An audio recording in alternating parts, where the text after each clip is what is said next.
കൂട്ടുകാർക്കും my style കുക്കിങ്ങിലേക്ക് വീണ്ടും സ്വാഗതം. ഇന്ന് നമ്മൾ ചെയ്യാൻ പോകുന്നത് ഒരു അടിപൊളി ടേസ്റ്റിൽ ഒരു മാംഗോ മിൽക്ക് ഷേക്ക് ആണ്. എല്ലാവർക്കും ഇഷ്ടമാവും, നല്ല ഉറപ്പുണ്ട് കേട്ടോ. എനിക്ക് അത്രയും ടേസ്റ്റായി ഇത് കഴിക്കാൻ വേണ്ടിയിട്ട്. പിന്നെ ആ ഒരു ടേസ്റ്റിലേക്ക് എത്താൻ വേണ്ടിയിട്ട് ഞാനിതിൽ ചേർത്ത് കൊടുക്കുന്ന ഒരു സീക്രട്ട് ഇൻഗ്രീഡിയൻറ്റ് കൂടിയുണ്ട്. മാംഗോ മിൽക്ക് ഷേക്കിന് ഒരുപാട് വീഡിയോസ് ഉണ്ട് യൂട്യൂബിൽ, പക്ഷേ ഇത് നമ്മൾ കുറച്ച് ഡിഫറെൻ്റ് ആയിട്ട് കുറച്ച് വെറൈറ്റി ടേസ്റ്റിൽ ചെയ്യുന്നതാണ്. ഇഷ്ടമാവും, എന്തായാലും ഇഷ്ടമാവും. പിന്നെ വീഡിയോസ് ഒക്കെ കാണാൻ താല്പര്യമില്ലാത്ത ആൾക്കാരുണ്ടാവും, സമയമില്ലാത്ത ആൾക്കാരുണ്ടാവും.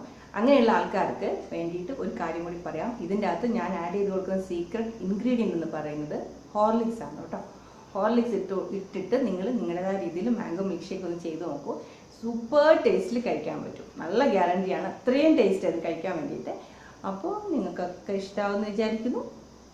വേണ്ടിയിട്ട് നമ്മുടെ സ്പെഷ്യൽ മാമ്പഴം മിൽക്ക് ഷേക്കിന് വേണ്ടിയിട്ട് ഞാനിവിടെ എടുത്തു വെച്ചിട്ടുള്ളത് 1 കിലോ മാമ്പഴം. നന്നായിട്ട് പഴുത്ത മാമ്പഴം. ഇത് കടയിൽ നിന്ന് വാങ്ങിച്ചു കേട്ടോ, നാരൊന്നും ഇല്ലാത്ത നല്ലോണം പഴുത്ത ഒട്ടും പുളിയില്ലാത്ത മാമ്പഴം. ഇതിൻ്റെ എല്ലാത്തിൻ്റെയും തൊലി ഒന്ന് കളഞ്ഞിട്ട് ചെറിയ കഷ്ണങ്ങളായിട്ട് എടുത്ത് വെച്ചിട്ടുണ്ട്. ഇനി ഇത് നമുക്ക് മിക്സിയുടെ ജാറിലേക്ക് ഇട്ടിട്ട് നല്ലോണം ഒന്ന് അരച്ചെടുക്കാം. ഇത് അരയ്ക്കുമ്പം ഇതിൻ്റെ കൂടെ തണുത്ത പാലും കൂടി ചേർത്ത് കൊടുക്കണം. ഐസ് ക്യൂബ്സ് അല്ല, നല്ലോണം തണുത്ത പാലാണ് ഇത്. ഇതെന്ന് വെച്ചാൽ പച്ചപ്പാലല്ല കേട്ടോ, ഇത് നല്ലോണം തിളപ്പിച്ചിട്ട് ഫ്രിഡ്ജിൽ വെച്ച് തണുപ്പിച്ചെടുത്ത പാലായത്. പാക്കറ്റ് പാൽ അങ്ങനെ തന്നെ ഉപയോഗിക്കുന്ന ആൾക്കാർക്ക് അങ്ങനെ ഉപയോഗിക്കാം, പക്ഷേ ഇത് ഞാൻ ഇവിടെ ഇങ്ങനെയാണ് ചെയ്യുന്നത്. അതുകൊണ്ടാണ് ഇപ്പോൾ ഇത് തിളപ്പിച്ചിട്ട് എടുത്തിട്ടുള്ളത്. പാൽ ഒഴിച്ചു കൊടുക്കുമ്പം മാങ്ങയുടെ മുകളിൽ നിൽക്കത്തക്ക രീതിയിൽ പാൽ ഒഴിച്ചു കൊടുക്കണം, അല്ലെങ്കിൽ ഒരുപാട് തിക്കായി പോകും.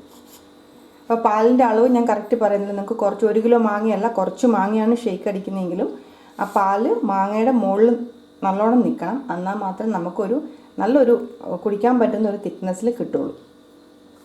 മധുരത്തിന് ആവശ്യത്തിന് പഞ്ചസാരയും കൂടി ഇട്ട് കൊടുക്കാം.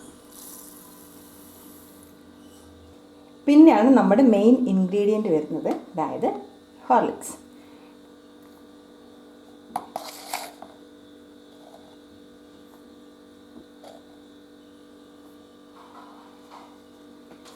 ഇതിപ്പോൾ ഞാൻ ഇതിനകത്ത് 4 ടേബിൾ സ്പൂൺ ഹോർലിക്സ് ഇട്ട് കൊടുത്തിട്ടുണ്ട്. ഇത്രയും വേണ്ടെങ്കിൽ 1 ടേബിൾ സ്പൂൺ കുറയ്ക്കാൻ കുഴപ്പമില്ല. കുറച്ചും കൂടി ടേസ്റ്റ് വേണമെങ്കിൽ 1 ടേബിൾ സ്പൂൺ കൂട്ടിയാലും കുഴപ്പമില്ല. ഇത്രേ ഉള്ളൂ. നമുക്ക് നല്ലോണം ഇനി ഒന്ന് മിക്സിയിൽ അരച്ചെടുക്കാം. ഇതൊന്ന് പാലിൻ്റെ അകത്തേക്ക് മിക്സ് ചെയ്ത് കൊടുക്കണം, അല്ലെങ്കിൽ അത് നമ്മൾ അരയ്ക്കുമ്പോൾ അത് തെറിച്ച് മിക്സിയുടെ ജാറിൻ്റെ മൂടിയിൽ പറ്റി പിടിച്ചിരിക്കും.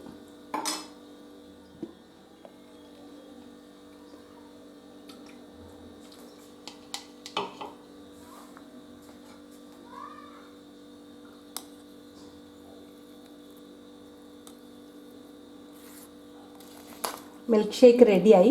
ഇത്രയേ ഉള്ളൂ. മാമ്പഴവും പാലും പഞ്ചസാരയും ഹോർലിക്സും അത്രയേ ആയിട്ടുള്ളൂ. ഹോർലിക്സ് ആണ് മെയിൻ ഐറ്റം. അപ്പോൾ ഇത് നമുക്കിനി ഗ്ലാസ്സിലേക്ക് മാറ്റി കൊടുക്കാം.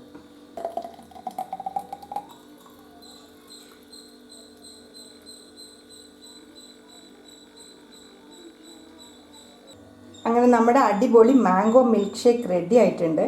ഇതിലിപ്പോൾ ഹോർലിക്സ് നമ്മൾ ഇട്ട് കൊടുത്തൊന്നും കാണാനൊന്നുമില്ല, പക്ഷെ നല്ല കളർഫുള്ളാണ്. മാങ്ങയ്ക്ക് നല്ല കളറായിരുന്നു കേട്ടോ. നല്ല കളർഫുള്ളുമാണ്, നല്ല ടേസ്റ്റിയുമാണ്. നിങ്ങൾ എന്തായാലും ഒന്ന് ട്രൈ ചെയ്ത് നോക്കണം കേട്ടോ. അത്രയും ടേസ്റ്റ് ആയിട്ട് ഇങ്ങനെ ചെയ്ത് നോക്കുമ്പോൾ.